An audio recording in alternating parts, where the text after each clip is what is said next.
opera for all families and students. It's Miss T with your Composer of the Week. Okay, Jake Heggie is our Composer of the Week. He's definitely the most contemporary or new composer that we've covered, so let's get started. Jake Heggie started composing in the late 1970s and went to UCLA to finish up his degree. Sadly, really early on in his career, he started to suffer from a disease called focal dystonia, which basically just meant that his right hand couldn't communicate perfectly with his brain. Kind of a tough break if you're someone whose passion is playing the piano. While in a marketing job at San Francisco, he started writing music again. He started composing art songs for different singers. That's when he started to meet the right people at the right time and was able to produce his very first opera, Dead Men Walking. The rest is history. He became known for using these beautiful melodic lines for his singers. We're going to listen to one from a clip from COT's production of Moby Dick.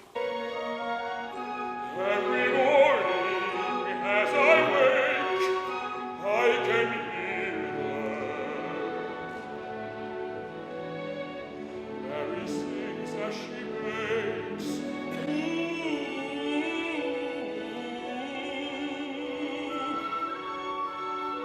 My voice as his morning praise.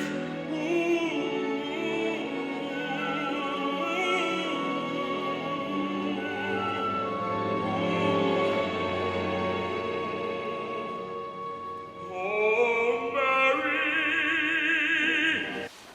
So what I think really makes Jake Heggie special, and it's been said over and over again in his career by lots of different critics, is that he is a composer who writes for the singer. What do you mean by that, Miss T? Sometimes when a composer gets excited, and I am also guilty of this, they write music that's maybe more complex or complicated than the musician can actually play. Like this.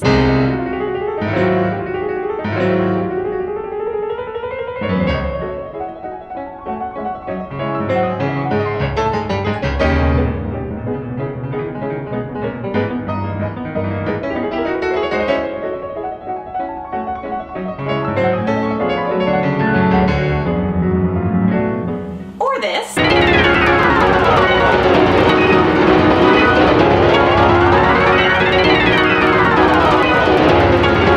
Jake Heggie began his career writing specific songs for specific singers, and he's become much beloved by singers for this style of writing. Here's something that he has to say for himself from an interview.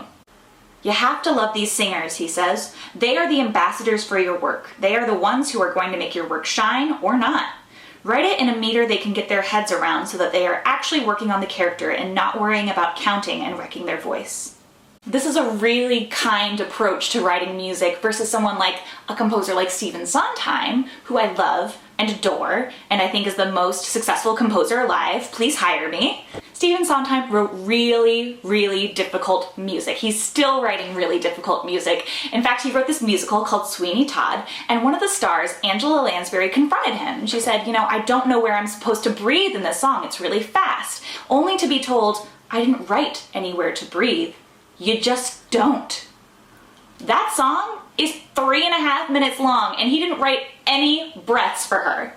I love you, Stephen Sondheim, but that was really mean. This is just one of the reasons that we love Jake Heggie, is that he really, really listens to the singer. He develops a relationship with the singer and with the text and the story as well. He's always using his music to serve the story and to serve the performance rather than the other way around. All right, guys, I'll see you next week for our next Composer of the Week. Bye!